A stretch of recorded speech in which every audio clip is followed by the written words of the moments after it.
boundaries teach people how to treat you. The place that I've come to is, no, the boundary had to be hard and it had to be awful, because otherwise you were going to keep letting this person treat you the way they've been treating you. And you don't put up with that shit from anybody. So that's why it had to happen that way. No, it's okay for you to set rules and expectations for people and how they behave towards you, how they treat you, how they think of you, how they act around you. It's okay to set the guardrails. Absolutely. It's just like that line in the sand that we all have to draw. What are we no longer willing to tolerate? And, kind of like how we talked about earlier, I feel like it's a learning curve. There's definitely a learning curve when it comes to women setting boundaries and protecting their peace, because that's not part of the script that was written for us. Nobody told us or taught us how to set boundaries. We're conditioned to just sacrifice until we have nothing left to give. And that, people being upset or disappointed with you is like a fate worse than death.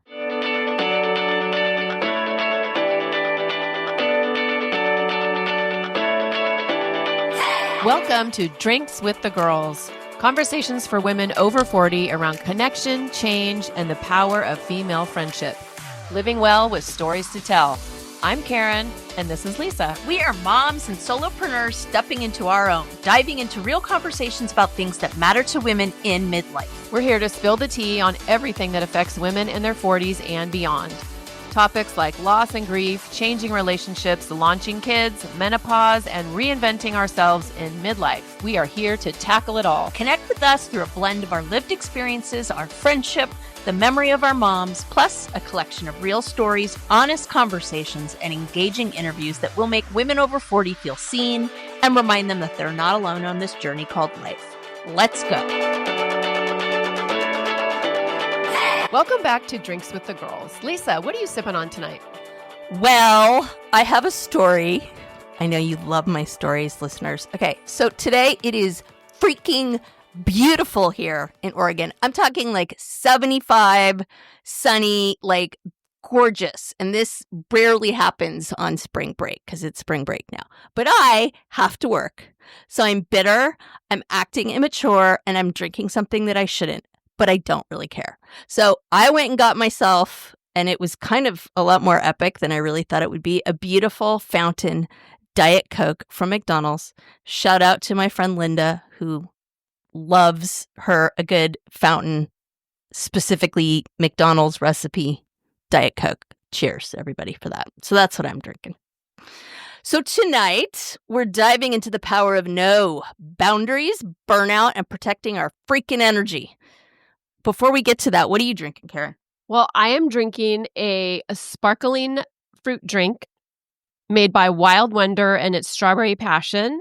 And it's full of fruit juices, prebiotics, probiotics, but it's a little sweet for me, full transparency. Cheers, everybody. So let's just keep it real. Even at 56 years old, saying no still feels like we're going to get sent to the principal's office, right? And I've done a lot of work on learning how to say no. But I still feel that way sometimes. I thought you were going to say, and I have got sent to the principal's office plenty in my day. Well, I was a good girl. Only one time for kissing a boy in 5th grade. No, say it isn't true. Oh my God. But I mean, Seriously, right? Like someone is going to show up and arrest me for declining an invitation. But the struggle is real, especially for women. We're conditioned to be agreeable, accommodate, don't rock the boat, be the good girl. Yeah. And then we wake up one day in our 40s or our 50s thinking, why am I so freaking exhausted and resentful? And why have I been saying yes to things that I absolutely don't want to do? Because we're out here saying yes to everyone and everything except ourselves. Well, hear me now. That ends tonight. So let's get into it. Boom. Can you think of the last time you said yes to something that you really didn't want to do? And I had a personal or relatable story that I was totally convinced that I would remember. And now, of course, I can't remember. Right? I do that all the time. Oh, no, I don't need to write that down. I'll totally remember. Well, I will say this. I am currently debating saying yes to something that I really don't want to do. So does that count? Sure. Okay. Well, long story short, things with my dad are not real fabulous right now. And his birthday's coming up. It's the same day as my husband's, and Easter is right after that. So I am currently debating going to brunch with him and my family and really not feeling very confident that it's going to go well. So I don't know. That's a tough one because I know for me, one of my definite things that like activate me is my dad. Like he's my only parent that's still around, but Mm-hmm. it's just we don't want to disappoint daddy. Mm-hmm. Yeah. Well, yeah, let us know how it goes. Sending you all the good, strong vibes I can. Oy. And, we've been trained basically since we came out to avoid disappointing people at all costs as women, right? It's ingrained in us that we don't want to disappoint anybody. And actually, Harvard Business Review had a study in 2022 showing how women, especially in leadership roles, they get stuck doing quote unquote non-promotable work, taking notes, planning team birthdays, organizing the office parties, all the stuff that men don't get asked to do. I feel like I've told this story before on the podcast, but it just nails it, right? So back in the day, I think we've talked about this. I worked at Warner Brothers and I'm in this like conference room with all these like muckety mucks. And one of the guys spills a coffee. And myself and the other two vice presidents get up and are like mopping. And I'm just like a little peon at this point, right? Are mopping it up. And I'm looking around and the guys didn't even miss a beat. And I just thought, wow. Like, it didn't even bother them, right? And here we are, these, like, two high-powered women executives and me, like, the little peon going, oh, yeah, we got to clean it up. Just like, come on, right? And that dynamic plays out at home, too. We're the ones doing the emotional labor, remembering the appointments, buying the gifts, coordinating the vacations. It's invisible, but it's also constant. Totally. That buying the gifts thing is huge, too, because Oh, my whether God. it's, you're not only your kids and, if you have a partner, your partner and your partner's parents and and friends of your kids. And yeah, it's just endless. There's a book called The Dance of Anger. It's been out a while by Dr. Harriet Lerner. She talks about how women are socialized to prioritize harmony and relationships over our own needs. That good girl messaging runs deep. And when we finally start setting boundaries in midlife because we get some sense, what do we get labeled as? A biatch every time. We're going to dive into that whole good girl thing shortly in a coming episode. So I kind of feel like this is part one of that. And then we're going to tie it all up with a nice, neat little bow. So don't forget about Dr. Harriet because she's coming back. And I think I told you guys, I've written a blog post on this called The Good Girl Myth. And it's some serious bullshit because so often we say yes out of guilt. And then we end up feeling resentful and pissed off at ourselves, at our loved ones. It's no way to live. Yeah, that inner conflict has a name. It's called cognitive dissonance. That's what happens when our actions don't match how we really feel. And it creates stress, anxiety, and even burnout. So if you've been doing that on repeat for 20 freaking years, no wonder you wake up one day in your 40s ready to just lose your shizzle. Right. And then you add in hormone fluctuations, right? And the mental load, and you're basically a ticking time bomb. So yeah, every time you say yes, when you mean no, you're literally just betraying yourself. And that needs to stop. No is not rude. No is not selfish. No is a full-ass, grown woman sentence. Yeah, I say this all the time in my community. No one is handing out awards at the end of our life for being the most exhausted, the most overworked, and the most self-sacrificing woman, right? So why are we all so hell-bent on trying to win this game? It's like we can't stop. You know what I mean? Like, I really, for me to unhook myself when I get into that mode, like, I literally have to visualize, like, unhooking, right? Like, I'll go down this rabbit hole, and then I'm like, what the hell am I doing? Like, what? Right? It's like you look up and everybody's out of the room, and you're still going. And even though I know, right? Even though I know I do it, I still have to be like, okay, back away from the crack. Like, just, and literally in my mind, I'm visualizing like unhooking something. And that's how powerful that messaging is. Let's talk a little bit about boundaries, because I think people also misunderstand what they really are. They're saying no and they're setting boundaries, and those can be related, but sometimes they're different as well. Yeah, I definitely want to dive into that, but I want to back it up a second to what you were just talking about. And I want to make sure that you, Lisa, my beautiful co-host, know. Yes. And also our listeners, that you know this as well. because I know there are those of you out there who feel the same way. That conditioning runs deep, like deep. And the first thing is even being aware of it. Like, we go through most of our lives not even really fucking aware of it, that we've had this script written for us and we didn't have any say, right? What is it? The first step is Admitting you have a problem. Acknowledging you have a problem. Yeah. Yeah, the first step is acknowledging that there is a problem, right? So celebrating that for everybody, because we feel like we're doing something wrong when we're trying to prioritize ourselves or deprioritize everybody else. We feel like we're doing something wrong. So that's why it's so hard. And there's also this like misconception that boundaries are mean or cold, right? But Dr. Brene Brown, who we love, puts it perfectly, that boundaries are simply what's okay and what's not okay. That's it. Yeah, I feel like, at least in my head, maybe listeners, you feel differently, but it's like when I'm in that situation, it's like this alarm bell goes off that's just like women and children first, except I'm not the women and children. Who am I to prioritize myself? It's that instinct is so just like, nope, it's all good, right? Like, I'm probably dating myself here, but that old commercial with the Rice Krispies, when she's like making the Rice Krispie treats. And the whole point is that they're so freaking easy. You don't have to go through baking and da-da-da. And so it's like, Rice Krispie treats, the easy treat for your family. And then she's in the kitchen just like drinking wine or like whatever. And then they're like, Mom, is it ready yet? And so she grabs some flour and like puts it all over her face and makes this big sigh and then just goes walking out, right? Like it's hilarious, right? So that's what it feels like to me, for sure. I can't believe you've never seen that commercial. I mean, I probably have, but I can't remember what happened yesterday. So okay. It's just not in my memory. It's all good. Memory bank. It's all good. So back to boundaries. I squirreled. Why does it feel so damn hard to set them? Well, I think kind of what we were just talking about a minute ago, it's, because we've been following this script that society wrote for us, that tells us it's important to be liked. We don't want to be difficult. Right? And we get to this age, our 40s and our 50s, we've been people pleasing for decades, right? Then something happens. One of the beautiful things in midlife is that we have like this awakening. We start to understand the things that we're no longer going to fucking put up with. And this is, I think, is one of those things. And so we've been a people pleaser for years, but then when we start saying no, we actually start setting some boundaries because they've been crossed one too many times. People don't like it.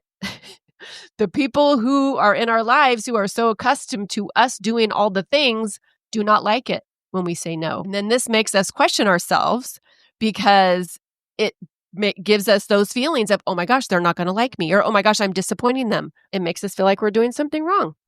Sort of a squirrel, but not really. I think that is one of the reasons that song Espresso by Sabrina Carpenter just hit the charts this summer. Because that whole line, I mean, the character in there is just like, yep, you want me, you're lucky to have me, like, I make you act like you're on caffeine, right? But the line about my give a damn is on vacation. And the way she says it is just like, oh, because she's got this kind of high voice. And I freaking love that, right? It's like the last F to give. I'm done. Right. I think female artists right now are calling out some serious bullshit. And I'm here for it. Yeah. I listened to the new Selena Gomez song today and I was like, oh my, okay, all right, you go, girl. I haven't heard that one yet. I was like, alrighty then. Hey there, I'm Lisa Corachella McDowell, your midlife Pacific Northwest princess, here to guide you in the art of next leveling your life. I'm passionate about women's health and wellness in midlife, especially for moms parenting kids with unique needs like I do. I truly believe we can learn, grow, advocate, and care for the planet while taking care of ourselves and our families. And I'd love to help you do the same. Plus, I'm beyond excited to announce the launch of my new membership, the Empowered Parent Collective, this March. It's a space for parents to confidently advocate for their kids, build inclusive communities, educate themselves, and find balance and support along the way. To find out more about the Empowered Parent Collective, my classes, wellness offerings, parenting tips, advocacy resources, and exclusive Drinks with the Girls goodies, head to nextlevellifewithlisa.com. Let's survive and thrive in the messy middle together. Cheers. Okay, let's get practical. How do you know I'm laughing. How do you know where you need a boundary? Like, I'm sorry. You freaking know where you need a boundary. That is not the problem, okay? And Well, I think here's the thing. When you first start feeling some kind of way and you're like, wait a minute, what is going on here? Right? Why am I feeling resentful? Why am I feeling exhausted? Where am I out of alignment? Right? Those are the questions that we need to ask ourselves in order to figure out where we need a boundary, right? But we don't know until we know. So until we start asking ourselves those questions because we're feeling these ways, we're not going to even know we need to set a boundary or do anything different. Does that make sense? yeah, no, it does. It does. Oh, it's here, there, and everywhere. Yeah. To make it easy, all you have to ask yourself is, where do I feel resentful? Where do I feel exhausted?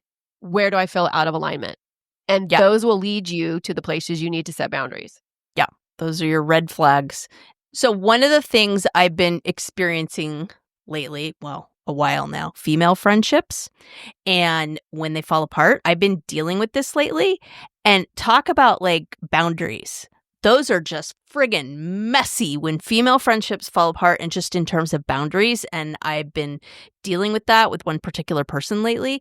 And it's horrible. It's really, really horrible. And trying to set boundaries and like feel like you're coming out of it fairly unscathed, it's really freaking hard, right? And I know something needed to shift. I was resentful. I was exhausted, but that's a whole other story. So I am going to benefit from these few ways to say no in this particular case. So here's some ideas because you guys know we always like to leave you with something practical. I appreciate you thinking of me, but I can't take that on. Thanks for reaching out, but I'm going to have to pass. Or just the straight up no bullshit answer. I am protecting my energy right now, so I'll need to say no. Whoa. I mean, that third one, yeah, that's pretty in your face. I don't know. I mean, and not in a bad way. Yeah, but that, I don't know. Myself, I would have a hard time saying that. I can think of a few people I'd like to say that to, but I don't know. I don't know that I'm going to get like that up in someone's face about it, you know? Yeah. Yeah, I think, yes. And I don't know if it's because that old conditioning just dies hard, but that feels a little edgy to me. But again, still okay. I kind of feel like the vibration I get off that one for me is I don't owe them a reason why. I don't need to fucking tell them I'm protecting my energy from them. Like to me, it's too much of a vulnerable explanation. Like I'm feeling like I have to justify it. That's what I don't like about it. But yeah. Here's the key to all of those statements or whatever feels good for you. You know, you might come up with an empowering statement that allows you to set your boundary, that is something other than what Lisa just talked about. But the key is no excuses, no long explanations, just no. You say one sentence, set your boundary, in a kind way, and that's it. Not like, oh, I'm so sorry, I have to do this. I have to pick up so-and-so. Blah, blah, blah, blah, blah. None of that. None. Yeah. In fact, research shows that people respect you more when your boundaries are clear. You're not damaging relationships. You're strengthening them. True story. So let's talk about burnout because what having pliable boundaries leads to is burnout because saying yes will land you there, right? And super fast. And burnout is not just having too much to do. It's about the emotional exhaustion. It's the lack of control, right? If you're saying yes when you want to say no out of obligation, you're not in control of your own choices, right? And that's exhausting. It's the chronic overcommitting. Everybody knows they can always rely on you, that you always say yes. So guess what? They're always going to ask you, right? And just that overall feeling that your life is out of alignment, like who you are on the inside, what you want to do, the choices you want to make, you're not able to make them. And you end up doing things that are not aligned.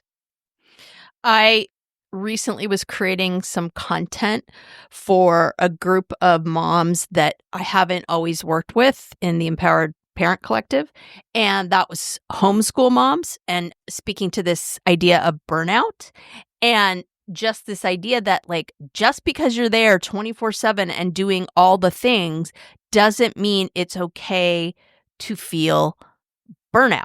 And I really was trying to give a subset of those parents, ones that parent kids with unique needs, just some ideas in terms of how to like not set boundaries with their kids as in like absolutely not, but just create an environment that allows kids that can struggle to have some structure that doesn't make you feel like you're just like constantly on play all the time. And I really enjoyed it. It was a kind of a cool experience creating that content because that's a group I haven't worked with before. So I'm hoping to do some of that again.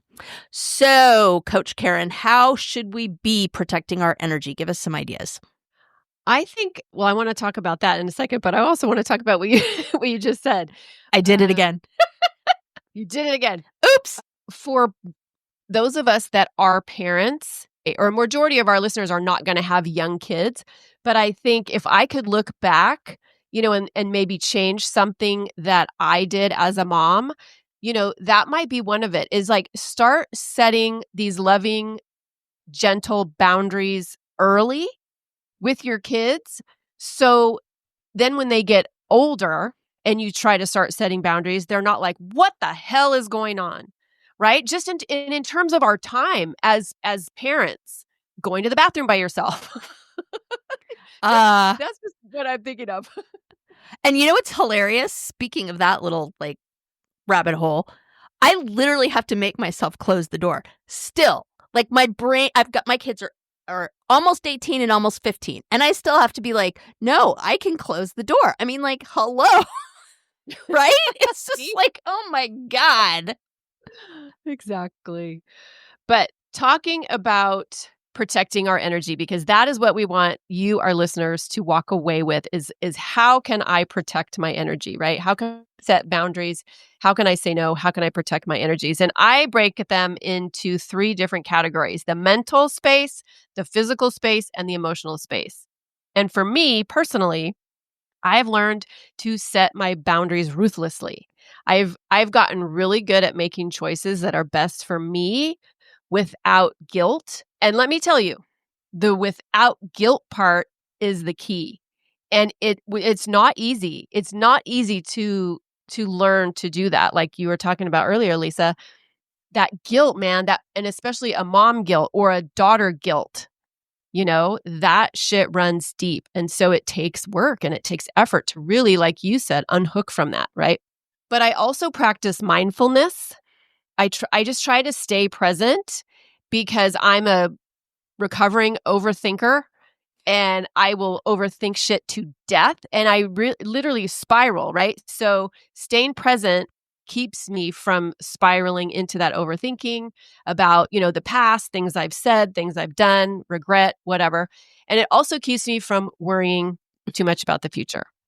So that's mentally. Physically, I prioritize sleep, and I've only gotten good at this since I've been in menopause because it makes such a fucking difference, a game changer, whether or not I get 5 hours sleep or 7 or 8 hours sleep. I also, and this has always been true for me, but to protect my energy physically, I try to get outside every day. Like even if and like you said, now the sun is shining. By the way, it's supposed to be like almost 90 degrees here in Southern California, which is bad and wrong. I mean, I'm here for the sunshine, but 90, are you kidding me? Just send about 20 degrees of that my way, please. You got and a little sunshine on top of it, and we'll call it good. You got it.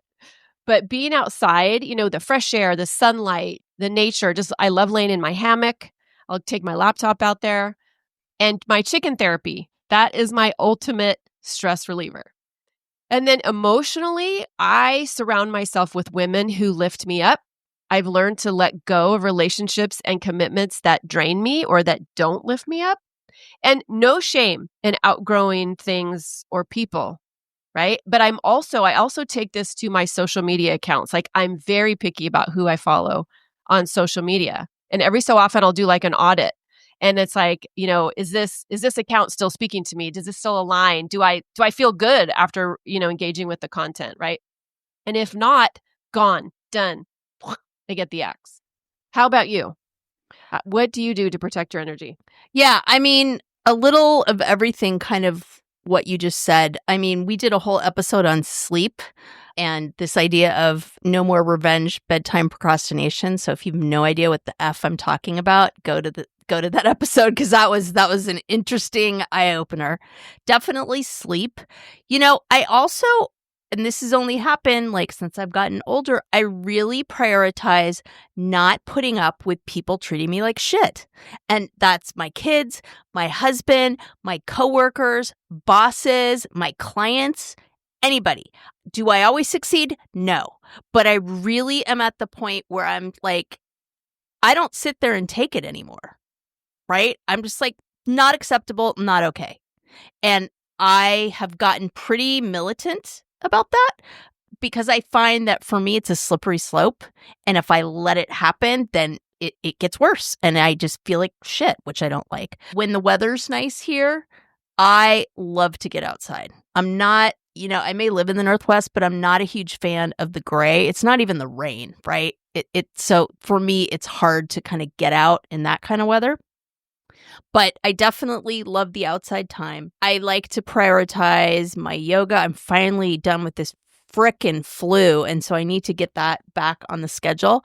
I do regular massages and me time stuff with like get my nails done. And so that to me is really, I think that's the big kind of what I want to say through line is prioritizing myself in very specific ways. Because if I don't do that, like I said before, it's just so easy for me to fall into that old pattern, right? But if I'm consciously prioritizing myself and doing things that do that, it makes me naturally able to protect myself, to say those boundaries, to say no. And that's not to say I don't feel like crap sometimes when I do it and have to fight that conditioning. But if I am not getting myself in that space in the first place, then it's never going to happen. Girl, that's music to my ears. I love that. My name is Karen Shatafian, and I am a shameless coffee addict and empowerment coach for women, and my love language is authenticity. My mission is helping women unapologetically design a life they're in love with. Because what the hell are we waiting for? My website, KarenShatafian.com, has all my coaching packages and free offers like my midlife reclamation guide. In it, you'll find tools to help you decide how to create the most inspired and empowered version of yourself and your life. You can find me on Facebook and Instagram talking about ways women can show up for themselves after decades of showing up for everyone else. Join me as we throw off the shackles and live our best freaking lives. See the show notes for all the details. Cheers. This is one of the things that I learned from Coach Karen, one of the many things that she can help you with. And I remember when we were trying to get me through the stage of like, yes, it's okay to prioritize your own pleasure, which she's talked about on this podcast before as being one of the hardest things she coaches women to do. But I remember, I think I still have the selfie. And I was like, I'm going to take myself out to breakfast this morning and I'm going to work from breakfast. And that's what I'm going to do this morning. And I took a selfie and showed her what I was eating, and I sent it to her, and she's like, yay, but like, that's what I literally had to do to be like, okay, right? It's not going to just happen, people. I'm telling you right now, like, you need to be actively participating in that. And I tell you what, hiring a coach was one of the best things that I did, because I was not going to do it on my own. I just wasn't. And just that act of prioritizing myself and prioritizing hiring a coach was, I learned a lot from it, and it was a fantastic experience. But just deciding in the first place that I was worth that was a huge part of that. So anyways. That's beautiful. And I love that you say that, because it's true. And that is the first big step, is just deciding like, oh my gosh, I'm going to do this for myself. I am worthy.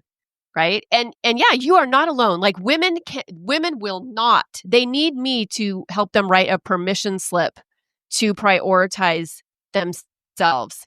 And it's our conditioning, literally. And then once I kind of explain it to women, they're like, oh, that's why I feel like crap. So prioritize yourself, listeners. You're going to feel like a fish out of water. You're not going to know what to do if you start to prioritize yourself, because You're not used to it. You're going to feel like you're doing something wrong. And the people around you are going to give you pushback. You're going to be like, oh shit, I really am doing something wrong. Everybody's unhappy with me. Well, that's bullshit. So your mental energy. Here are some ideas to protect your mental energy. And of course, number one on my list is going to be journaling. This is a good way to declutter your mind, right? Whether or not you're dealing with something major, if you're feeling overwhelmed, you're feeling scattered, you're feeling lack of motivation, whatever you're feeling, your journal is an excellent way for you to protect your mental energy because you can get some of that BS that's floating around in your brain, get it out, get it into your journal. Just do like a brain dump, really, and just put it all on paper. And the other thing you could do, and I know a lot of people freak out when I say this word, but you can meditate, right? And that doesn't mean, being in a meditative state for an hour. It could even just be as simple as, being in a quiet room and praying, just getting quiet, literally letting your brain frigging decompress. The other thing that's important is that you limit your information overload. And especially right now, if you are in the United States, you get bombarded every day with political BS. No matter what side you're on. Like it is just all encompassing either way. Yeah. And I had to decide. So I started following a couple email newsletters and with Substacks, people that I respect. I know that it's non-partisan, it's and it's fact checked. So I just rely on these two things that show up in my email every day to get my information of what's going on politically. And I do not do the doom scrolling, and that's a boundary I've had to set with myself, especially at night when I go to bed, because I lay in bed, I love me some Instagram. I'm not a TikTok girly, but man, I could scroll on Instagram and then poof, 20 minutes has gone by. So I've really had to set a boundary with myself on that. True story. And then the other thing I would say is just stay curious. Like Lisa loves to talk about, be a lifelong learner. This keeps your brain active and it keeps you kind of like almost on the edge of your comfort zone, because if you're staying curious about things, then that means you're like expanding your horizons a little bit about, what's interesting, what lights you up, what sounds, kind of fun and exciting. And then maybe you'd even take that step to take that curiosity, like a one step further. Yeah, and we actually talked about that.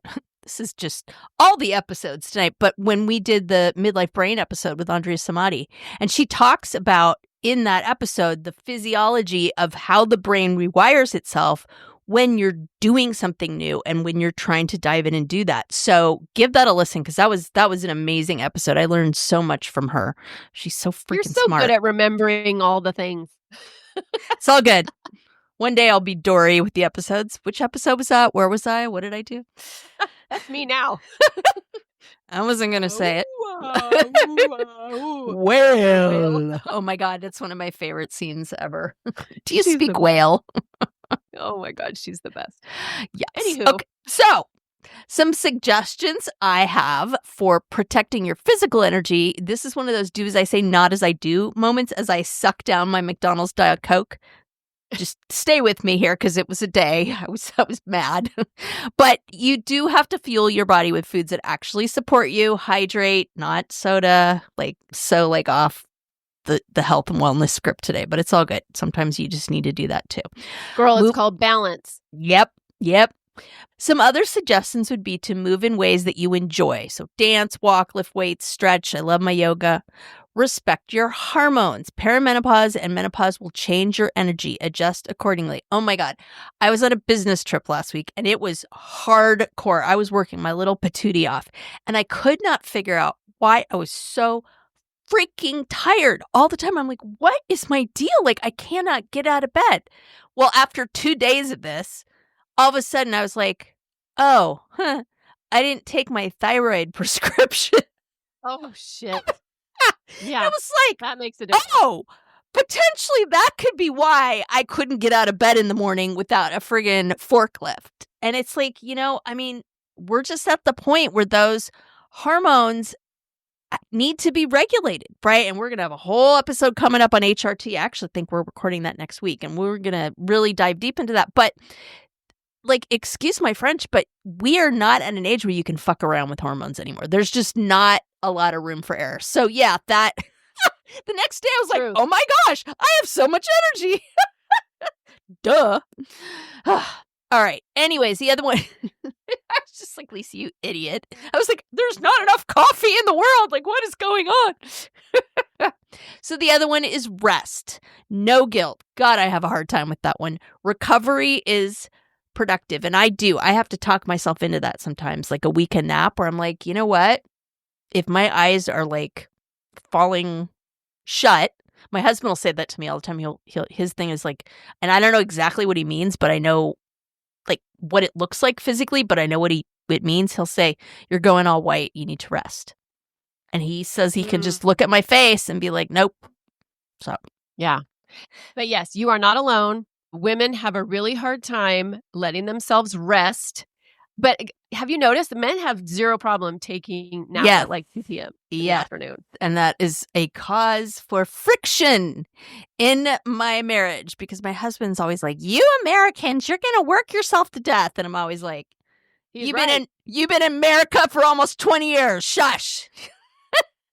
Right? I think like South American country and Europeans. I mean, what about a siesta?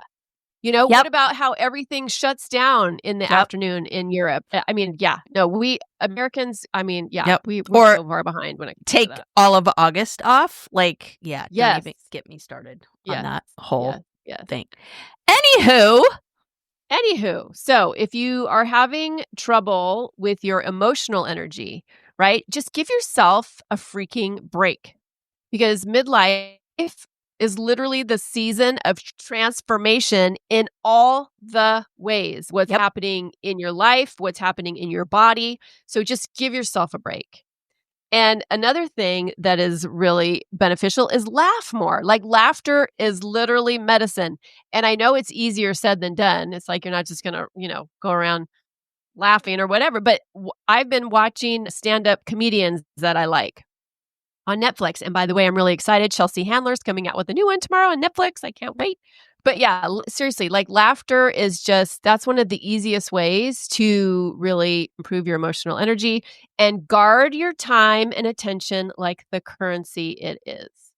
Yeah, going back to the laughter thing, to me, there's just nothing that beats just laughing your ass off, uncontrollable, pee your pants, can't catch your breath, tears streaming down your face. It's like cleansing, Yeah. And who was I talking to? Oh, I was someone I work with the other day. And I was just talking about how like, I really try in my daily life to get people to laugh or smile or just bring some kind of lightness to it. Because to me, it's like, if I can just shift that energy for that person, like it's contagious. Like it gives back to me too. My son still, right? So a lot of you guys know that he's developmentally delayed and he still has those giggle fits that little kids get. And I will hear him just cracking himself up in the other room. And my husband and I just like love it. And we listen to it because it's just these fits of giggles and he's just so sweet, making himself crack up. And I love it. And it reminds me that we all need to be childlike in that way. Absolutely. Tony's like that. I live with a big child. I mean, not so much like what Liam does, but he's like a big jokester. Like we're driving home today. We had to go visit my sister-in-law in the hospital actually. And he just says things.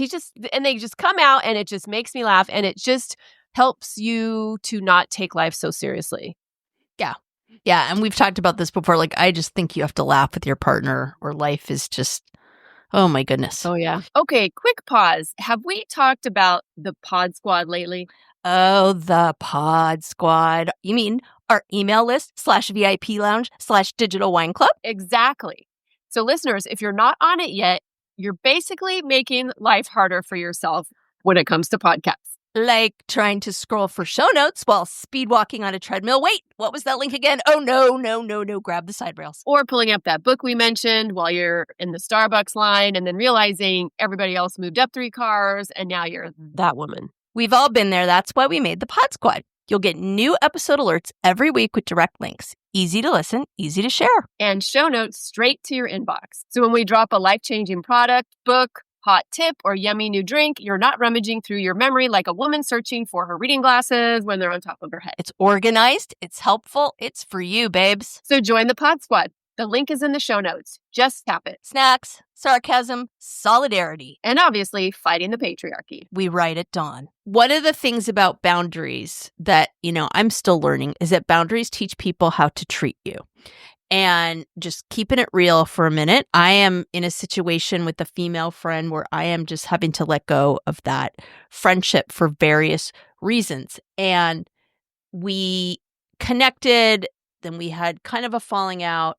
We kind of, quote, got back together again, and she has cut off contact rather suddenly. And I spent about 24 hours just like, what the heck just happened, and just feeling yucky and icky.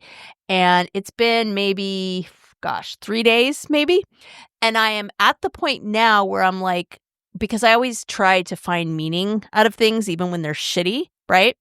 And the place that I've come to is that had to be a hard boundary set by the universe, because otherwise I would have kept going back for more for whatever reason, right? And I'm not going to get into the nitty gritty of it. I'll save that for our female friendship episode. But that's what kind of the lightning flash was for me today. It's like, no, the boundary had to be hard and it had to be awful, because otherwise you were going to keep letting this person treat you the way they've been treating you. And you don't put up with that shit from anybody. So that's why it had to happen that way. And it was like, oh, okay, right? But I do think that we feel like with boundaries, like it's like, oh, I'm being difficult, or like it just becomes all about the other person. And it's like, no, it's okay for you to set rules and expectations for people and how they behave towards you, how they treat you, how they think of you, how they act around you. Like, that's okay. It's okay to set the guardrails. Absolutely. It's just like that line in the sand that we all have to draw, and it's like, what are we no longer willing to tolerate? And, kind of like how we talked about earlier, I feel like it's a learning curve. There's definitely a learning curve when it comes to women, setting boundaries and protecting their peace, because that's not part of the script that was written for us.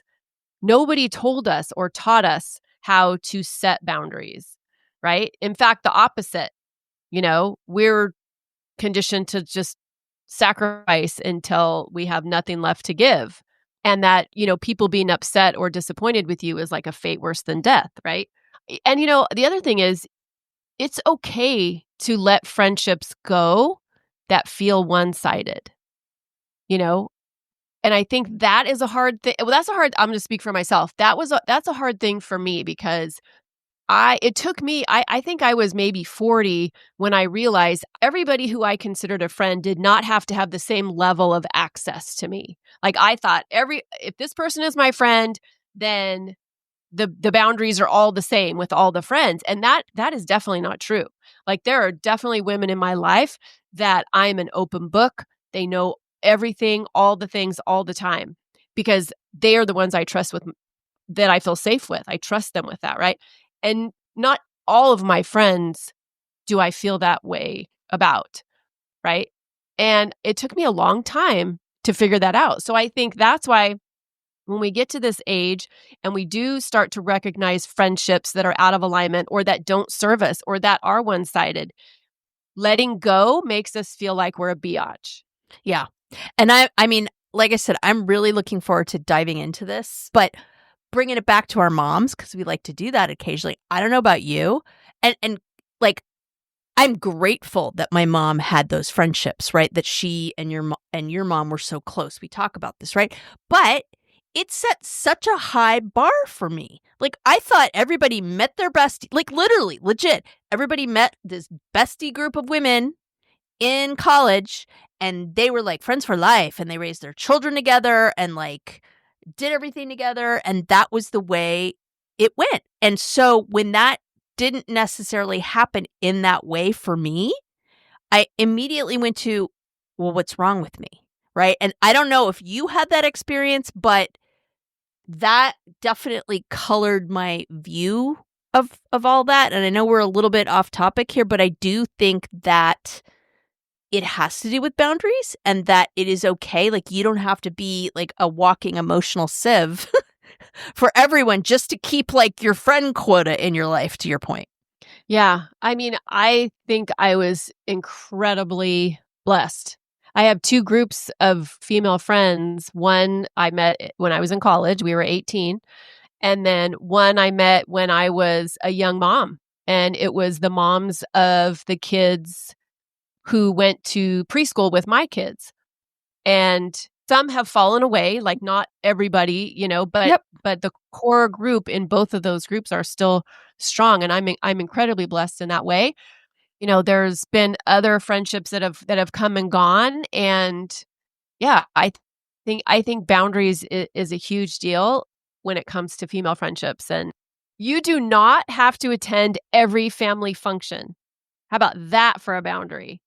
And especially with big families, that is hard. I'm in a weird situation now where I don't have a lot of family around me, but when you have a big ass Italian family and then more it's a lot, And I know you have a very big family that you are actively in contact with now, so I bet it's tough. Yeah. No, I do have a big family, and we've always been pretty good about respecting the fact that sometimes you just can't do it, whether it's what's going on, physically, emotionally, mentally, sometimes you just need a pass. And for the most part, everybody in my family is pretty gracious with that. So that helps. Well, and But not feeling like you have to do it out of guilt. Or obligation, which is hard too, because my dad, he's going to be 85. So I want to see him as much as possible. But sometimes I'm like, I'm tired. I don't have the emotional bandwidth. Yep. I'm just, so it's hard. It's a struggle. Yeah. Well, since I seem to be wanting to bring up every episode we've ever recorded, in this episode, we talk about that on the holiday episode. And I still think your solve for the holiday everybody's pulling you in different directions is next level genius. And for those of you that didn't listen to that episode, Karen basically has a Thanksgiving for everybody the week before, so she doesn't have to share it with people, and then kind of divvies the other holidays out in different ways. But I'm like, oh my God, that is legit like genius, right? Because she gets everybody there in one place when she wants them, all to herself, and there's not this weirdness. And that has stuck with me. I think it's so smart. Well, and I think too, being divorced, it makes it easier for my kids. So that's how it originated, And of course, typical mom or typical woman, putting other needs, how can I make somebody else's life easier? Not necessarily mine, but that was the byproduct of it. Is it made my life better too? Yep. But yeah, sometimes we have to think outside the box. We don't have to just do everything the way that it's always been done. Yep. So Lisa, what are final thoughts of all the things we've talked about? Because we went on some tangents per usual, but what is one thing you really want our listeners to walk away with today? I really love, and maybe it's just because I'm in the season of this right now, but I love this idea that boundaries teach people how to treat you. I really feel that sets such a good tone, because people are always like, boundaries, you need to set boundaries. She doesn't have good boundaries, right? Like, it's so negative. And I love the way that frames it in a very proactive, taking care of yourself, but not being mean or nasty kind of way. And so I'm gonna sit with that one this week for sure. How about you? Love it. I think just that I want our listeners to really lean into prioritizing themselves and whatever that looks like. However they need to protect their mental energy, their physical energy, their emotional energy, and I think a big way that we do that is by setting boundaries. But I want our listeners to understand what's at play and why it is so hard for us to set boundaries, right? It doesn't mean something's wrong with us. And it doesn't mean setting boundaries is wrong, by the way. It just feels weird because we're not used to it. Doesn't mean it's wrong. Yeah. So that, I think, is what I want listeners to walk away with. Stretching that muscle a little bit. So listeners, we always like to remind you that the best way you can be part of our posse is to leave us a review, subscribe, send the episode to a friend who needs to hear it. I just recently started including our show notes in our Pod Squad email that goes out every day. I have issues. Well, we all know that, but I have issues when I'm listening to podcasts and I have to dumpster dive to find the freaking show notes. It annoys the living crap out of me. And that is one thing that we're doing to make it super convenient for our listeners. So if you're not a member of the Pod Squad, please go ahead and subscribe so you can get the episode delivered every week and get the show notes.